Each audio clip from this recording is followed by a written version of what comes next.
Bom, nessa aula a gente vai falar do método de Welsh, que é um método usado para a gente calcular os autoespectros e os espectros cruzados. É esse método que a gente acaba usando na prática o tempo inteiro para fazer esse tipo de cálculo.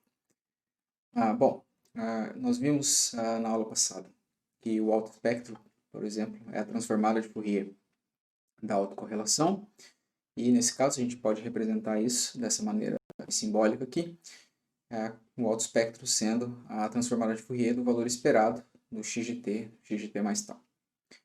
Essa é a ordem original, a forma original como a gente descreveu o autoespectro. A gente fez aquele truque, né, de trocar a ordem das integrais, e nessa troca de ordem das integrais a gente pode inferir essa segunda forma de fazer, que tem a ver com o método de Euler. Então, nessa segunda forma, ao invés de calcular a transformada de Fourier da autocorrelação, a gente tem uma aproximação desse cálculo. Ao invés de tomar a transformada de Fourier do valor esperado, a gente faz o valor esperado das transformadas de Fourier. Então, o que a gente vai fazer na prática é pegar o nosso sinal, dividi-lo em pedaços, em frames, em slices do meu sinal e calcular a transformada de Fourier de cada parte. Então, o que a gente vai fazer é calcular a transformada de Fourier, sucessivas transformadas de Fourier de blocos do nosso x de t, do nosso sinal original, que é a nossa gravação lá, que vai ter alguns segundos. E aí a gente vai tomar uma média dessa transformada de Fourier. O formalismo a gente viu é um pouco mais rebuscado. O artigo, acho, do Welsh é bem citado, é bem famoso, de 1967, se não me engano. Então, por que usar o método de Welsh, né? Quando a gente tem processos estacionários, a gente viu que a gente pode extrair parâmetros como média, variância, correlação e correlação cruzada de um único registro temporal. Então, ao invés de gravar várias vezes, que é o que está demonstrado aqui na figura, a gente toma uma gravação e essa gravação representa bem o fenômeno. No entanto, quando a gente vai calcular o espectro, a partir da transformada de Fourier da autocorrelação ou da correlação cruzada, o que a gente observa na prática é que o bias e a variância do nosso estimador é muito alta. Então, a gente não consegue calcular espectros de maneira efetiva a partir da transformada de Fourier da autocorrelação ou da correlação cruzada. Então, o método de Welsh foi proposto para corrigir essa deficiência desses estimadores, para que a gente conseguisse calcular os espectros com pouca variância ou de maneira mais confiável e ter dessa forma uma informação mais representativa do fenômeno em si, no domínio da frequência. Então, o método foi proposto em 1967, o artigo é bem conhecido, do I3E, é só procurar pelo nome dele, pela data no Google que vocês vão encontrar esse artigo. E ele propõe, ao invés então da gente tirar a transformada de Fourier da autocorrelação, portanto, calcular a autocorrelação, depois tirar a transformada de Fourier, o que ele propõe é o seguinte. Imagina que você tem aqui em preto um sinal aleatório, por exemplo, né, uma vibração de uma máquina, um ruído branco, coisa do tipo, gravado aqui, no nosso caso está gravado por 5 segundos. E o que o método propõe é o seguinte, né? Esse registro temporal completo, ele vai ser seccionado aí em alguns pedaços. Aqui a gente está escrevendo como se fossem K pedaços. Cada pedaço, cada seção desse sinal aqui, né, representada por essa janela temporal, ela vai ter L pontos, que é um número menor do que N, obviamente, né? Então, a gente tem N pontos na gravação do sinal completo e L pontos aqui nessa seção do sinal, L pontos nessa outra seção e assim por diante. Então, a gente secciona o nosso sinal em pedaços ali, né, em pedaços de L pontos. Cada pedaço desse, a gente vai multiplicar por uma janela temporal, por exemplo, uma janela Honey. Essa multiplicação pela janela, né, vai ter o efeito de fazer o fade in aqui e o fade out do sinal, evitando, portanto, descontinuidades entre um pedaço e outro. Né, o que ajuda, né, na prática na hora da gente estimar, por exemplo, questões de janelamento de tempo, que a gente já viu em aulas passadas, questões do aparecimento dos lobos laterais, etc. Então a janela ajuda nesse sentido. Então, qualquer dúvida sobre janela, vocês podem voltar na aula sobre janela e dar uma checada nos efeitos que as janelas têm. Então, a gente multiplica essa seção do sinal aqui gravada em preto por essa janela temporal, o que implica que o sinal janelado, né, é o fenômeno original o fenômeno original multiplicado pela minha janela de tempo. Então, o nosso fenômeno original ele vai ter um fade in e um fade out, e é uma pequena seção do meu fenômeno original. Então, esse aqui é o fenômeno janelado. E aí a gente vai fazer, nesse caso aqui, está ilustrado 5 seções, né, ou 5 janelas. A gente vai ter 5, então, seções aqui do meu sinal. 5 seções de, por exemplo, L pontos. Esse conjunto é chamado aqui de Modified Periodogram, é um nome em inglês que aparece no artigo, aparece na literatura. Então a gente vai ter essas 5 seções. Então o que a gente faz? Uma vez que a gente tem as 5 seções, a gente pode calcular a transformada de Fourier de cada uma delas. Né? Então a gente vai ter a transformada dessa vermelha, a transformada dessa em azul e assim por diante. E aí a gente pode tirar um espectro médio, que é a média dessas transformadas de Fourier. E aí a gente sabe que o alto espectro vai ser, ele equivale, né, à magnitude ao quadrado da transformada de Fourier, e a gente tirou a média das transformadas de Fourier de cada seção, então o alto espectro vai ser o valor esperado disso, que no fim das contas é a média da transformada de Fourier, só que agora a gente tira a magnitude ao quadrado para calcular o alto espectro. E para calcular o espectro cruzado é a mesma coisa, só que a gente tem duas transformadas de Fourier envolvidas. Né? A gente tem o sinal de entrada e o sinal de saída, por exemplo, do nosso slit. E aí a gente tira as médias dessas transformadas de Fourier do sinal de entrada e do sinal de saída. E aí a gente tem que o espectro cruzado é a média do conjugado da transformada de Fourier médio, né, da entrada, e a transformada de Fourier média da saída. Então a gente pode fazer isso aqui, né? Gravando o meu sinal por exemplo, aqui no nosso caso, 5 segundos. E aí depois eu secciono, faço essas 5 seções, multiplico pela janela, tiro a transformada de Fourier de cada um dessas seções e calculo uma transformada de Fourier média. E aí então parto para o cálculo do alto espectro e do espectro cruzado. Ou então a gente pode fazer isso em tempo real, né?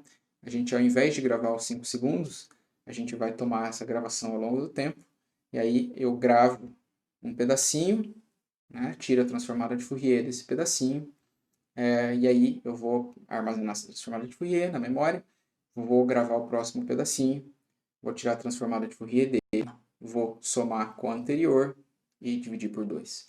E aí eu tenho a transformada desses dois. E aí eu gravo o próximo pedaço, tiro a transformada de Fourier dele, vou somar com a média desses dois, dividir por 2. E aí eu vou tirando isso sucessivamente até terminar a minha gravação. Bom, a gente pode também fazer um overlap das janelas, né? Por exemplo, aqui, nesse caso, a gente tem uma janela aqui e a janela seguinte começa no meio da primeira janela. Então, a gente tem um overlap ali de 50% entre uma seção e outra. Todo esse racional, ele é muito parecido com o cálculo do espectrograma, né? Que a gente também já viu em algumas aulas atrás. Só que, nesse caso, no caso do método de Welch, a gente a gente toma cada seção, né, faz o janelamento temporal, tira uma transformada de Fourier de cada seção e calcula uma transformada média no final. No caso do espectrograma, ao invés de calcular a transformada média, a gente vai fazer um mapa de cores que desenha para nós, né, numa figura, como é a evolução do espectro ao longo da frequência. Então, qualquer dúvida, pode voltar também à aula do espectrograma e dar uma olhada lá. Bom, a gente pode então para o notebook, no qual a gente vai avaliar o método de Welch com 3 exemplos interessantes. A primeira coisa que eu chamo a atenção de vocês é que tem a documentação aqui da função do SciPy que a gente vai usar para calcular. Essa função originalmente foi desenvolvida para o cálculo do espectro cruzado, então ela toma como entrada dois sinais, x de t e o y de t. Se a gente quer calcular o alto espectro, basta a gente passar para a função dois sinais iguais, né? O nosso x de t e o nosso x de t de novo. O resto dos parâmetros é muito parecido com o cálculo do espectrograma. Então a gente vai ter que passar a frequência de amostragem, a janela que a gente deseja, o overlap que a gente deseja e o número de pontos da FFT, caso a gente deseje completar com zeros. Né? Note uma coisa interessante. Se a gente tomar a transformada de Fourier de todo sinal, a gente vai ter um número bem grande de pontos, né, no nosso registro temporal. Logo, a resolução do nosso espectro vai ser bem resolvido, né? A gente vai ter um ΔF ali bem pequeno. Quando a gente secciona, a gente está efetivamente passando para a nossa FFT um número pequeno de pontos, bem menor do que o meu sinal. Então, a resolução do espectro, no cálculo do alto espectro e do espectro cruzado, vai tender a ser bem menor. A gente pode sanar um pouco esse problema completando, né, essa pequena seção aqui com alguns zeros, e aí aumentar a resolução do meu espectro, fazer o nosso zero padding que a gente viu algumas aulas atrás. Bom, o primeiro exemplo que a gente tem é o ruído de uma bomba d'água. Então eu estou importando um wave aqui que é o ruído de uma bomba d'água. Esse sinal ele tem cerca de 48 segundos, né? E eu estou usando, na verdade, cerca de 5 segundos. Então o sinal que eu estou usando é esse XGT, que é esse registro temporal aqui que está dado nesse gráfico, né? Tem cerca de 5 segundos. A gente pode escutar esse sinal.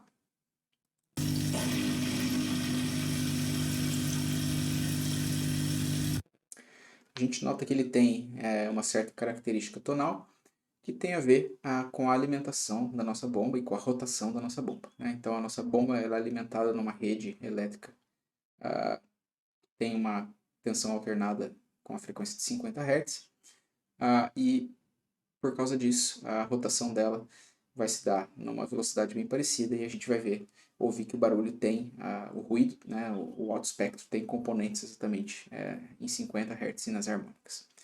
Então a gente tem duas formas para calcular o espectro, ou o alto espectro, primeiro tirando a FFT desse registro temporal aqui de 5 segundos, né, que vai nos dar um espectro bem resolvido, mas bem cheio de variância também, e a gente tem a utilização do método de Welsh. Então, no método direto, ele está aqui nessas três linhas, né, via FFT de todo o registro temporal, XGT aqui, e no método de Welsh a gente tem que definir o tamanho da nossa janela. A janela que a gente está usando é uma janela running, a gente está usando 50% de overlap e vai completar com um pouco de zero, né? Então a gente tem duas vezes esse 8.192 e na verdade a gente completa com mais 6 vezes, né? No sentido de que a gente vai ter zeros além do tamanho da minha janela.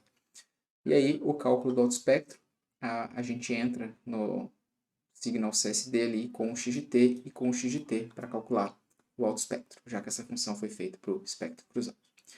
E aqui nesse resultado a gente tem em azul o espectro calculado com o método direto, que tem bastante variância, e em vermelho calculado com o método de Welsh, que é uma curva um pouco mais limpa, que nos mostra um pouco mais de informação, e a gente consegue observar aqui as harmônicas em 50, 100, 150, 200, 250, 300, 350 e assim por diante.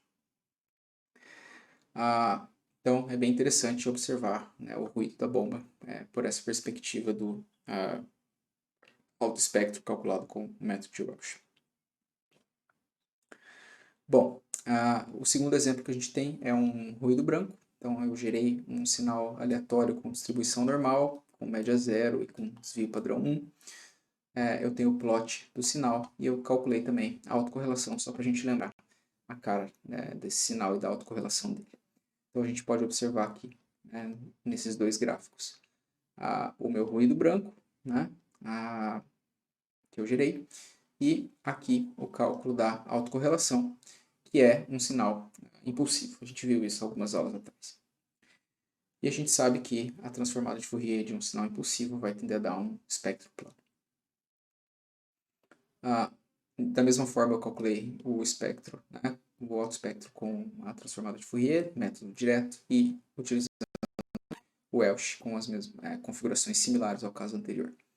E o que a gente pode observar no resultado é que o espectro em azul, né, do método direto, é bem mais incerto e tem muito mais variância, e o espectro em vermelho é de fato um espectro plano. Então, esse espectro em vermelho, ele representa, né, o espectro médio do meu ruído branco, né, e o espectro médio, nesse caso, é de fato um espectro bastante plano, né. Então, a gente encerra essa discussão sobre o ruído branco e a gente observa que o ruído branco ele não tem espectro plano. Cada ruído branco ele não tem espectro plano em si. Esse é o espectro azul aqui, que é bem incerto, tem bastante variância.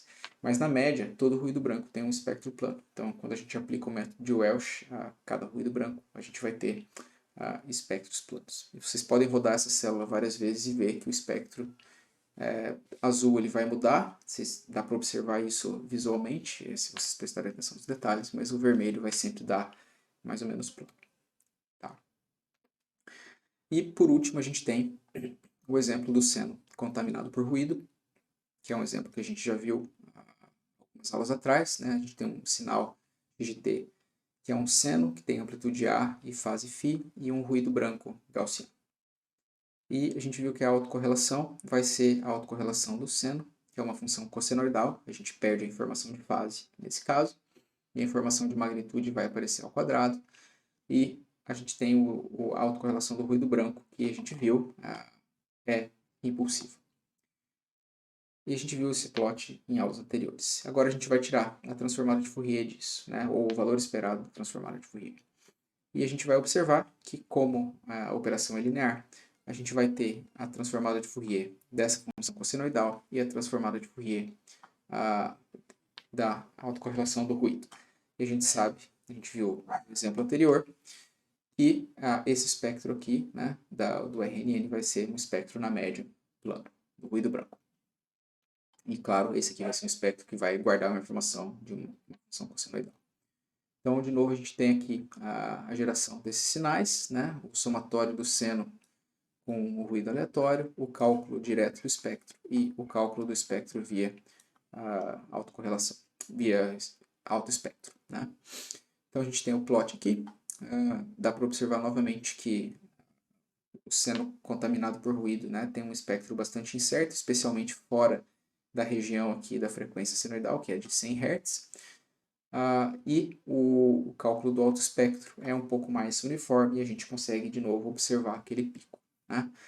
Essa diferença entre o pico, né, e essa faixa aqui que a gente tem basicamente o espectro do ruído branco, essa diferença vai ter a ver com o janelamento temporal que a gente usou e com a magnitude do ruído que a gente usou.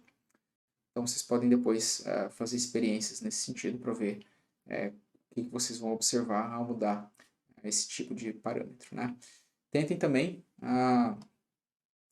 experimentar um pouco com o tamanho da janela, tamanho do overlap e ver, completar com zero ou não completar com zero e ver o que vocês observam nos 3 exemplos. Pode ser um exercício bem interessante para ganhar um pouco mais de senso sobre o que essas funções aí de calcular alto espectro e espectro cruzado estão fazendo.